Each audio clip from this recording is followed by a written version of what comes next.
Do pilots' unions really increase pilot pay? Stick around to learn more about the economics of pilot unions.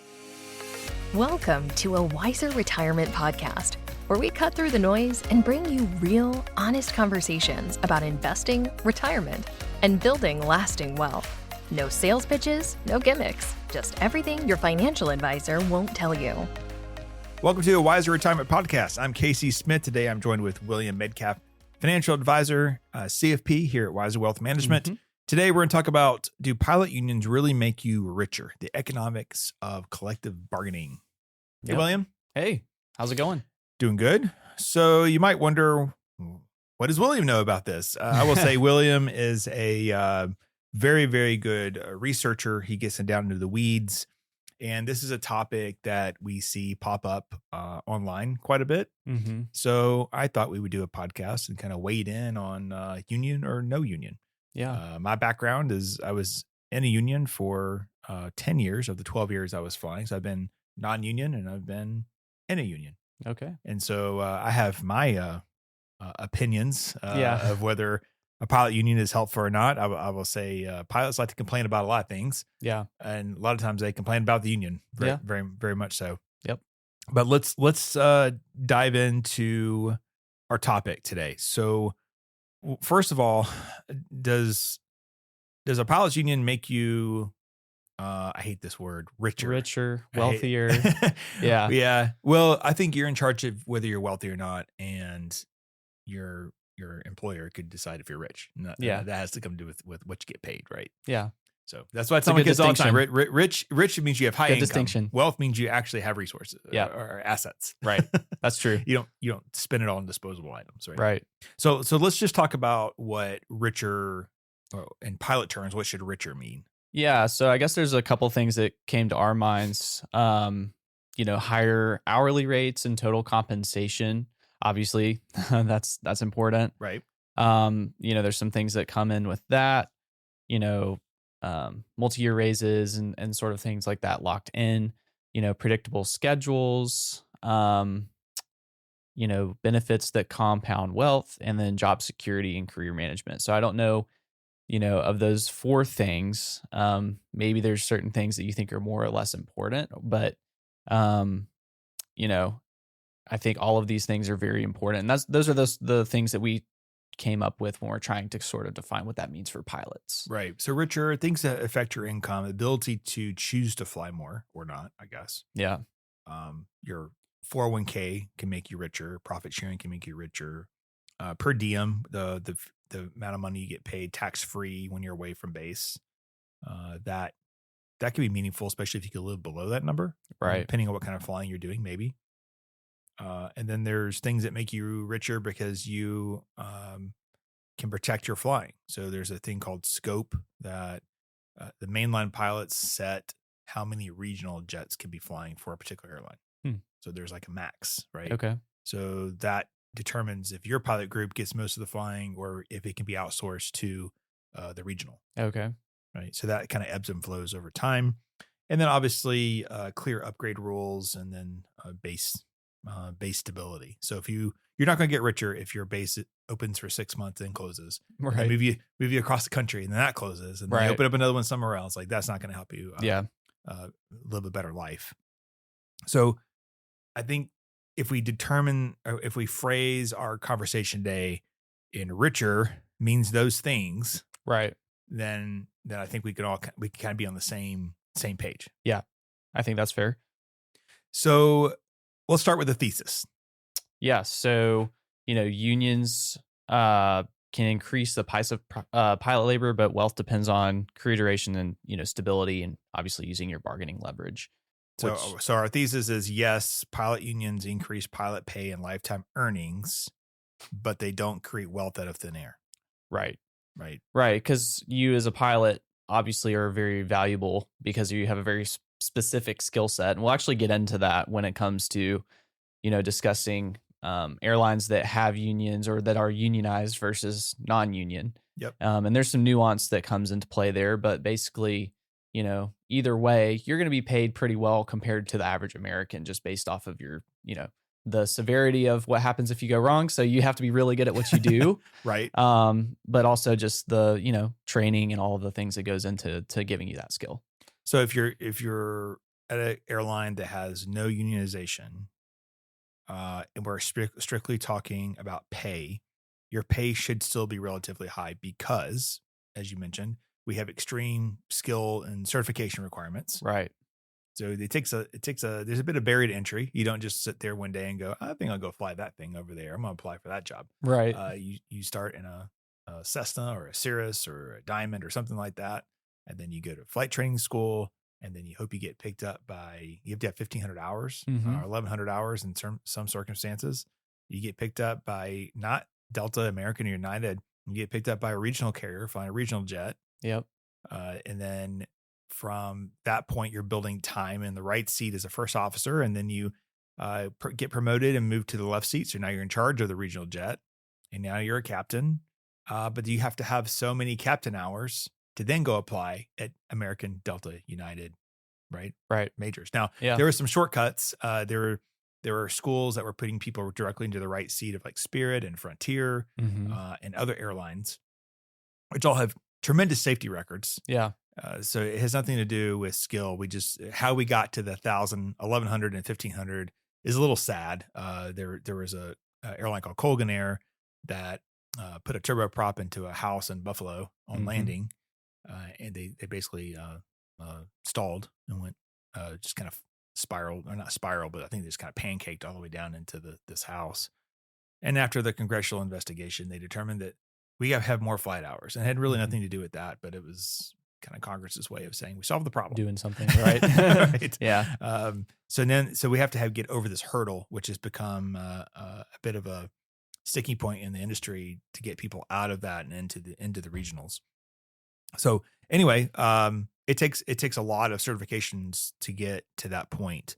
If you want to switch, so if you want to change your aircraft type rating, so a Boeing 737 pilot cannot just walk out and go fly an Airbus. Right. They have to go through training again inside the airline. Airline pays for it, but they have to go through training again in order to do that. So it has a high cost. Or if an airline says we're getting rid of all of our 73s, we're going to get Airbuses, every single one of those pilots has to be trained. So then you have to hire training pilots. Right. So the bigger the airline gets, the bigger training the facilities get. Right. Right. So that has a barrier to entry. And we have obviously critical safety is a critical role. So you want to hire competent pilots. There's some suggestions that perhaps the DEI hires have not really helped the safety situation. We've had some regional issues. We had a RJ get upside down on a Toronto runway last year. Yep. That actually I don't think had to do with time, because it was a bad pairing. You had a simulator instructor who you think is, they're in charge of training, but flying a box is very different than flying an airplane. Right. And then, so you had him in the left seat and you had a new first officer in the right seat. That's a bad combination. Yep. You should have your sim instructors out flying with seasoned people in the right seat is typically how that should work. So that was an airline pairing issue, in my opinion. We have limited global supply of pilots. So there's been a shortage really since the COVID era, where we retired all of our senior guys because no one was flying. And then all of a sudden everybody starts flying. We have to then go hire, but we can't bring back the retired guys. Now we have to start over. So there were some massive hires happening. It's slowed down tremendously. Yeah. But there's still going to be a perceived shortage for a while. And then also you can't scale quickly. So obviously we saw that coming out of COVID, and it's still somewhat that way now. If an airline wants to really scale up quickly, the pilots are an issue. So this being all said, even without a union, pilots are in great demand, and so therefore the pay should reflect that. Yeah. Right. Yeah, absolutely. Yeah. Especially like you said, post COVID, you create a sort of artificial supply shortage in the market. And then you kind of see the results of that over the last few years, with everybody basically funneling, up, the ladder into the majors and those sorts of things, which it has slowed down, but we've seen that here. So let's talk about what unions can actually change. Yeah. So I think a good way, there's a couple things that we have here, but I think one thing to consider is, as far as pay goes, unions basically raise the floor, not the ceiling. And so, they push base pay higher. And because you're bargaining, obviously, at such a large scale, even for, we'll probably get into this later, non-union pilots, that also raises the rate there. So that is a perceived benefit of unions, even for non-union aviators. So yeah, for a long time, unions in the negotiation would let like the first year pilots have really low pay, and then second and third, the pay would come up quite quickly. That's something that sort of got fixed in these last contracts because there's such a big demand for pilots. Airlines had to offer an incentive, to come there because people would walk out in training. They would start their training and go, "Oh man, I'm at whatever XYZ airline, but they just offered me, and for the next year, I'm better off there." Yeah. So they would leave out of training and go there. I know a guy that was at Southwest, then he went to United in training, and then he finally got the Delta offer, and he went to Delta in training. He was in training for almost a year, never flew anything. That's crazy. That's insane. And for him, Delta was a lifestyle. And they had a higher pay, but he could live in a base and not commute. Yeah. United felt more stable to him than Southwest did. Mm-hmm. So for different reasons for him, but that was unheard of a long time ago. Yeah. In the past, you just grabbed onto one and you held on to it. Yeah. That part has definitely changed. Yeah. I'll say this. So as far as real world proof, what unions are we talking about? Because there's Airline Pilots Association, which most people would associate the pilots union being.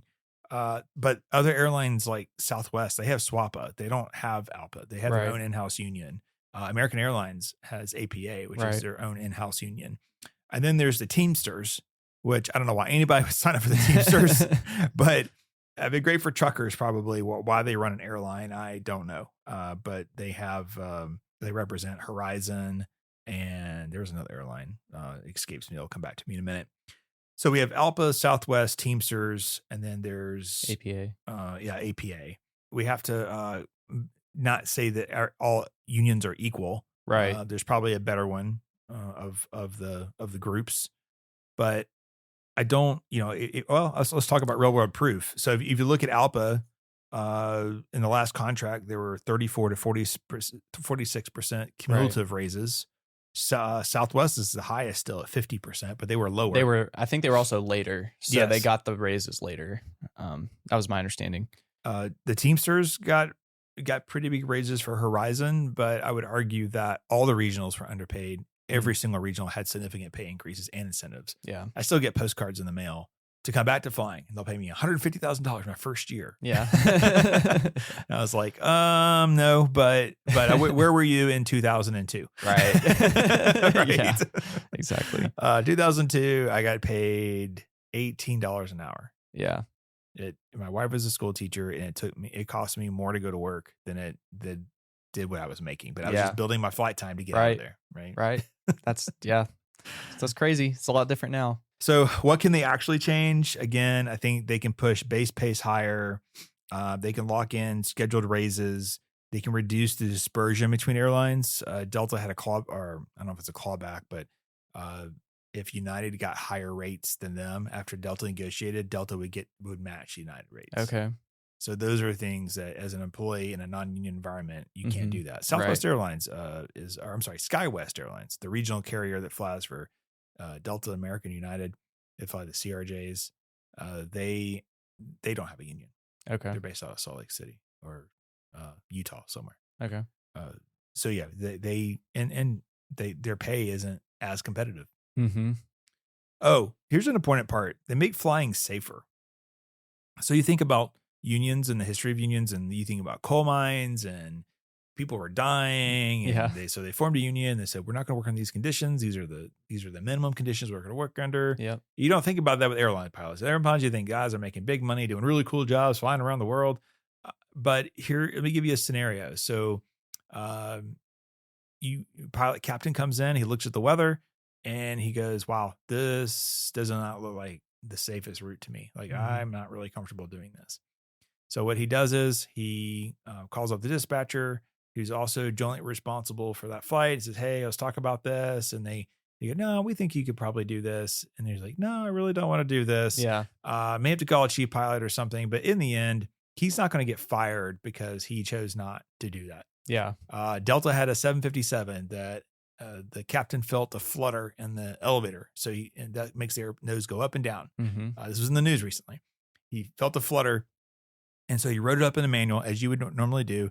He tells them, we have a problem with this. He goes home. He finished his flight. He went home. And the next day he comes back to work, and they've given him the same airplane again. But the maintenance says, we inspected it, could not duplicate, no issues found, good to go. Yeah. He's like, no. There is something wrong. Yeah. With that elevator. And Yeah. so he refused to fly the airplane, which kind of made national news. But in the end, he's not going to get fired for that. Yeah. And because he refused to fly it, they ended up having to break it down and do all things. Whether they found anything or not, I don't know. Yeah. So anyway, he refused to do that, but his job is protected. Right. That's because of the union being there. Yeah. When I was at Colgan Air, back in early 2000s, 2002 to 2003, 4ish, I remember we would go into some crazy places like Rutland, Vermont. You guys that are listening who are pilots, we had to fly to an NDB, do 1 minute time descents into a valley to shoot this localizer down the valley into the airport. And sometimes we get down there collecting all this ice on the airplane. You can see it. You're trying to shed it. There's it's a turboprops. It doesn't just melt off the wing, right? It has these boots on the front, and you have to pull a switch and it inflates these boots, and the ice comes off. And we get down to the bottom, you wouldn't see a darn thing, and be like, all right, we have to go missed approach. So you missed approach, you climb back out, and you're collecting ice on the way out, crazy stuff.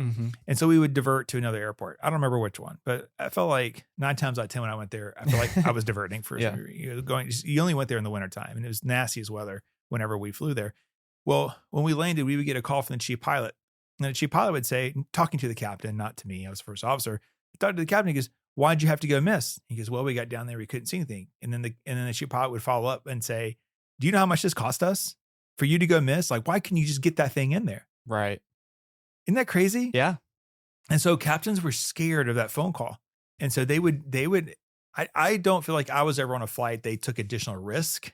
Right. But you could see why they would. But you could see the anxiety in their eyes going, oh my gosh, I hope we see something. I don't want to get this phone call. And it might make that decision time a little bit longer. Yeah. Yes. Yeah. So that's a pure example. When I got to Atlantic Southeast Airlines, that was Delta Connection.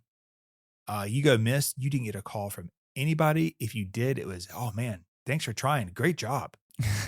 Yeah. It was a big difference. Totally different culture. Yeah. Colgan was non-union. You upgraded by merit. They could skip you just because you looked at them funny, right? Where ASA, union, you upgrade in order. Now you still have to pass training and all that. It's not right, like of they course. just say it, but it's more like it's your turn. It's your turn to try to upgrade. Right. I guess is the best way to put it. Upgraded captain from the right seat to the left seat. And they had this whole program that everybody in the right seat's a captain in training. So basically they train them the same way as a captain, but your decision-making skills as a young person needs to get honed in by seeing the correct actions. And so that's what they were trying to do.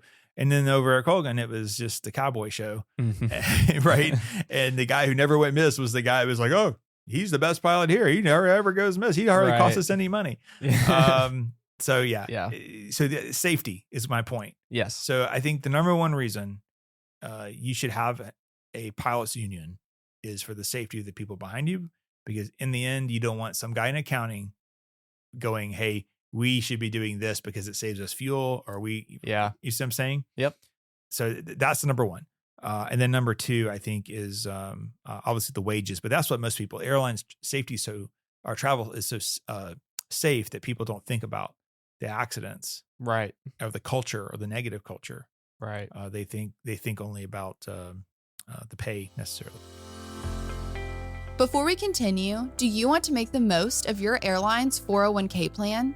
We've created free 401k allocation guides for most major airlines to help you do just that. Download yours for free at pilotretirement.com. Now back to the episode. Oh, yeah, this is a good point. Wealth isn't just wages. So you can go online and you can look at different pilot pay, but it really, your pay comes down to credits. So it's what you get paid for, the credits you get for the month. So that's where you could have minimum day pay. You could have overtime and premium pay. You could have stable schedules would help. Transparent upgrade and displacement rules. These are all things that aren't dollars per hour, but there are things that add to the pay. Right. So just because an airline gets paid more per hour to fly a certain type of airplane doesn't mean that you actually make more money than someone else is getting paid less per hour. Right. It comes down to these different credits and how that builds in. How does that matter? I mean, you're a planner. Yeah. How would that matter if you had guaranteed minimum pay and stable schedules? Yeah, I mean, it gives us the ability to plan for the long term instead of, week to week.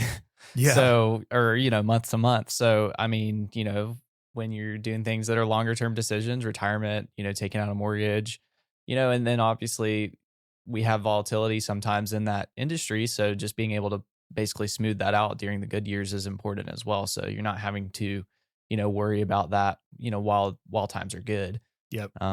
Being a planner, you have to know what the baseline set of circumstances are, and we can deviate from that, obviously, or we can plan around, unforeseen things, but it is good to know sort of what's on the horizon.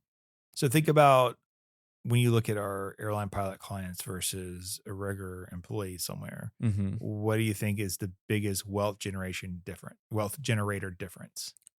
Yeah, so that's a good question, because we have other clients that also have high incomes that are, W-2 incomes, but the real differentiator is probably the contribution to the 401k is what I would say. Absolutely. And the ability to then, pick up trips, I think, is another side benefit. But really, if you had, side by side, same exact W-2 income, it's definitely, the ability for Delta or whoever, American, Southwest, these big major airlines to, basically max your 401k. Sometimes we see within Q1, most even very highly compensated employees usually don't have that. No, I would, you look at a CEO of a corporation, he's banking that extra money either through company stock or he's just putting money from his paycheck, bonuses, incentive pay into brokerage accounts. But the airline pilots at the major airlines today are getting 18% of whatever they make put into their 401k plan. So much so that they top out at $70,000 or $71,000, I guess, this year, and what they can put into a 401k plan, and it spills back over into their paychecks. Or some airlines, United, American, Southwest, have these market-based cash balance plans right now that allow that person to continue to save even more for retirement. There's no doubt that that would not be there if it wasn't for union negotiation. Now, to be fair, they did lose their pension in order to get those, but this is better than a pension, in my opinion. Yeah. That money's yours. It's yours, and you can control outside of the market-based cash balance plan, but you can control how it's invested, so you're not relying on somebody else to take care of. That's right. So, yeah. And then profit sharing, Delta and United have pretty good profit sharing. Delta's probably the best. American just doesn't have the profits. That's part of the problem. Yeah. But then I guess long-term benefit protections that survive downturns. So they're not. It would take a lot just to start furloughing pilots because things slow down in the economy. The airline would have to be suffering at the same time in order to really do that. And max funding the retirement plans is another way to avoid having all of your eggs in that one airline basket. And, that's something we talk about when we're doing planning, just because you think about the main things that can disrupt a airline pilot's plan are things like, being furloughed, losing your medical, something happening with the company, like even what we've seen at Spirit recently. Right. Because you do have a lot of eggs in that one basket. So, going back to the point about the pension, having a retirement account that's separate, that's entirely yours, that isn't banking on the company being entirely successful is, a huge benefit to you. Yeah.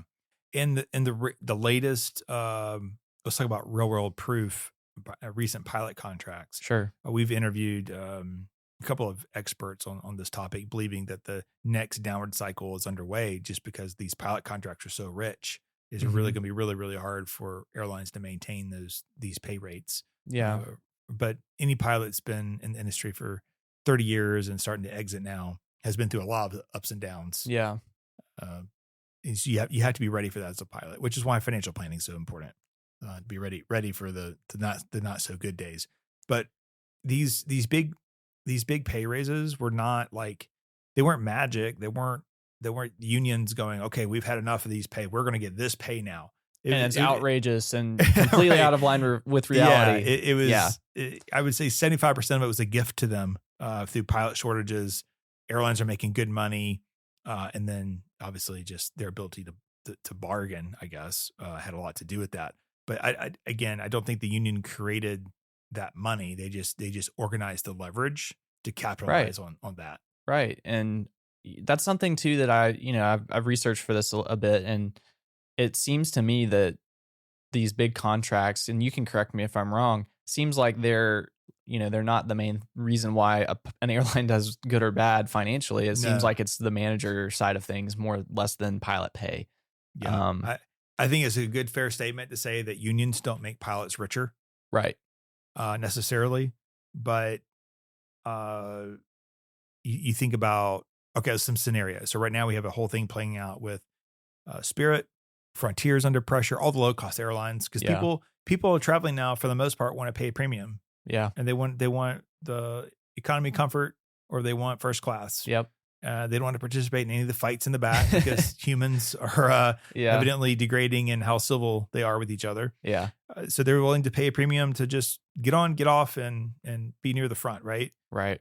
Well, in Spirit's case, they didn't have that business model. It was a low cost business model that Delta, American, United figured out how to beat during COVID. All they had to do is just take a portion of their airplane and give those kind of fares. Right. And people would say, well, I'll ride Delta. And you can buy a basic ticket. You don't get sky miles for. It looks very similar to those Spirit airfares, right?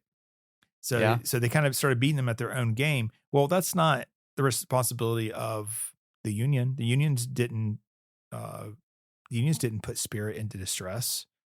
Right. Right. No. Therefore, they don't have business model, any leverage either. They can't make things better and say, nope, this is what a pilot gets paid. Yeah. You're better off if you're searching for an airline or to decide where you want to go. You need to find one that is very strong financially. Yeah. Because you're better off long term at that airline. Of course, everybody wins. Right. In that case. It seems too like, at least in Spirit's case, obviously they've had the 2 bankruptcies now, but it seems to me like the union at least protected pilots on the downside of that, because I think they negotiated with basically like with the retirement plan, they did have their contribution slashed, I think, in half. Yeah.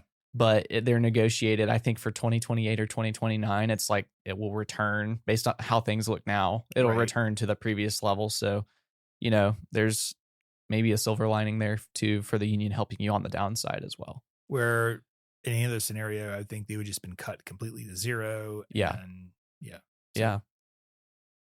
But at the same time, pilots are leaving left and right. Mm-hmm. Because they don't think Spirit's going to make it. Right.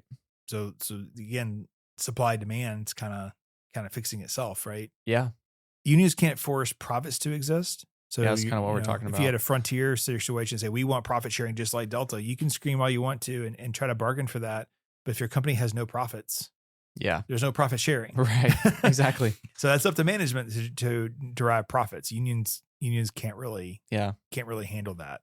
They can have what they call no confidence votes. Say we don't have any confidence in this management. This manager doesn't know what they're doing. Mm-hmm. But it's just more of smoke and mirrors. I mean, they can't run out a CEO. Yeah. Right?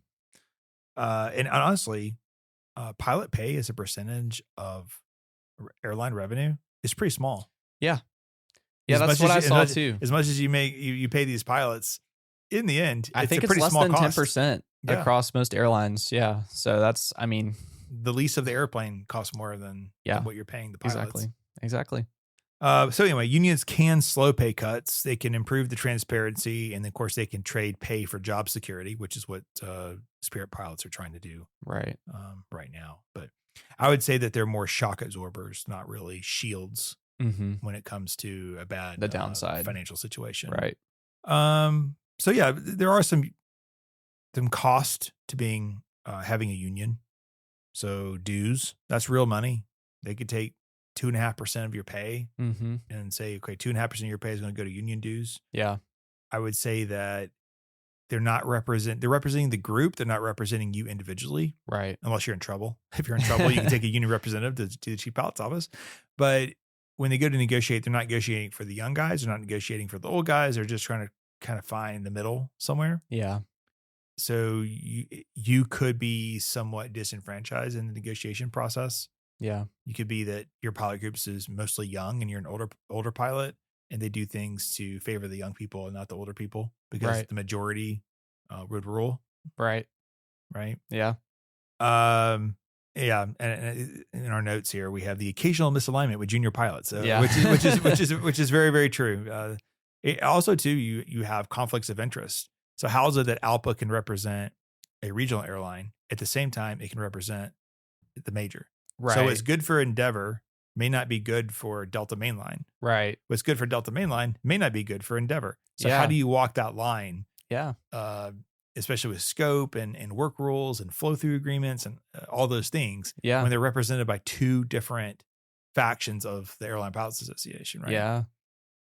So I think there's even been lawsuits about that over the years. I don't think anything really became of it, but you are trading individual flexibility for the collective security of the group. So questions investors and economists ask. So do unions hurt airlines and eventually pilots? So what is our answer to that, William? Well, it's kind of going back to what we talked about. It seems like, at least from what I've, researched, that basically it's not the unions that really hurt the airlines. It's the managerial side of things. Or, pilot pay isn't a significant drag on airlines as a percentage of revenue or where the money is actually being allocated. So there's the labor costs and then the management decisions, and those, kind of, maybe they're conflated, but basically pilot labor is just such a small share of, what it costs to run an airline that it's not really, the big driver of whether an airline is successful. That's what I've seen. I don't know what your thoughts are on that. I think most airlines, their failures come from fuel prices, debt. American was kind of on the brink there for a while, and bad strategy. So you look at Spirit, they probably didn't pivot when the market was changing. Right. They're putting in first class seats now. They call it the big seat. And, I don't know if anybody's buying the big seat, but it's probably too late because that's not what people think about. People think about a yellow airplane, low cost, and sometimes trashy passengers. Yeah. Yeah. but and I say that with all respect, but that's the market that they went after. Right. And they were very successful at it for quite a while, but it just that whole business model changed in 2020. But none of it is because of pilot salaries. No one has gone out of business and said we had to pay our pilots too much, so we had to go out of business. Right. If anything, you want pilots to be well compensated because of what you were talking about earlier. Like if you're losing talent to other airlines, then that's going to be a problem in the long term for whatever airline that you're talking about. True. So do pilot unions make you richer? Coming back to our final question, I would say yes, if the airline's profitable, strategically aligned with a good business model, the labor market is tight as it is now, and you value stability and long-term wealth. Right. So you're not chasing every, last, green slip maybe, or maybe it's, or what I guess I should say is you're not negotiating for yourself as much. Yeah. You're fine with being negotiated as a group and then, finding ways to maximize your benefits there. Yeah. Retirement. It's all about retirement calculations. Yeah. Do you want to stay at a regional like Endeavor, or do you want to go to mainline? The retirement is two vastly different lifestyles. Yeah. Very, very different. Yep. So I don't think, so anyway, that's where unions do make you richer. I don't think they make you richer if the airline is structurally weak. If you prioritize individual negotiation, So you want them representing you specifically. Right. That's you're going to never be happy as, Right. as a union Yeah. person unless you're in the majority of demographic, I guess, Right. at that union. You're early in your career and very mobile. So if you're just getting started and you're at a regional area, carrier, I don't know the union really helps you that much. You're just there to build the time and get your time and get out. Yeah. So if anything, it would be there for safety, for something bad happens, or some representation, some job protection from situations, I would say, right? Okay. But when you move in to the major, then it becomes more important to your career and how they represent you. Yeah. So anyway, I think pilots don't guarantee riches, but they do dramatically reduce the odds of financial regret. Mm-hmm. Yeah, I mean, Right. getting those larger, of course, because you miss out on the pension, but negotiating for those larger retirement contributions, and then things like the market-based cash balance plan that's trying to protect you from the tax Taxes. implications of that. Mhm. Those things do add up. Yeah. I would say if you look at the majors, they all, for the most part, look the same. Mm-hmm. I think Delta's still a leader. United's really, really close second. American has a little bit ways to go, but you still have a very good career there. Yeah. And then after that, they all just kind of fall off a little bit in terms of wealth and in some cases, lifestyle is important. So a pilot might choose to be in Alaska because of the crew of the base, and be home.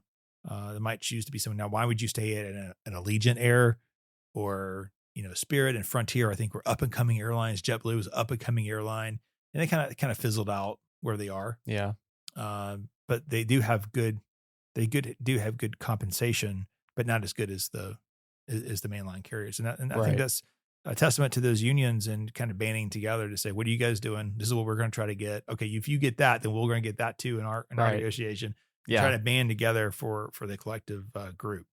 But again, you might wonder, what does this have to do with personal financial planning? I think that the lines cross when you're trying to decide where you should be for your career. And if you're already there, understanding like how this helps you. Right. And then how to optimize what you have, whatever the case is. We can help guide you through that. Yeah, absolutely. All right. Well, thanks for listening to today's episode. If you're sitting and learning more about Wiser Wealth Management or want to schedule a consultation to meet with one of our fiduciary financial advisors, like William, you can do so by going to wiserinvestor.com. You can also click the link in the episode notes. See you guys again next week. Thanks for listening to a Wiser Retirement podcast. We hope you enjoyed today's episode. Make sure to subscribe wherever you're listening. That way you don't miss any new episodes. We'd also appreciate if you could leave a rating and review. If you have any questions about anything that was discussed today, head to wiserinvestor.com and reach out. This podcast is strictly for informational purposes only and is not to be considered as investment advice or solicitation to buy or sell any financial products, securities, digital assets, or any other investment vehicles, or a basis to make any financial decisions. Wiser Wealth Management Incorporated is a registered investor advisor with the SEC. The host and/or guests may personally own securities, digital assets, or other investment vehicles mentioned on this podcast. Neither the host nor guests of the show are compensated for their participation, and no referral fees are paid to or received by any host or guest for clients, listeners, or similar interests. Investments involve risk, and unless otherwise stated, are not guaranteed. Be sure to first consult with a qualified financial advisor, tax professional, insurance professional, and/or legal professional before implementing any strategy discussed herein. Past performance is not indicative of future performance.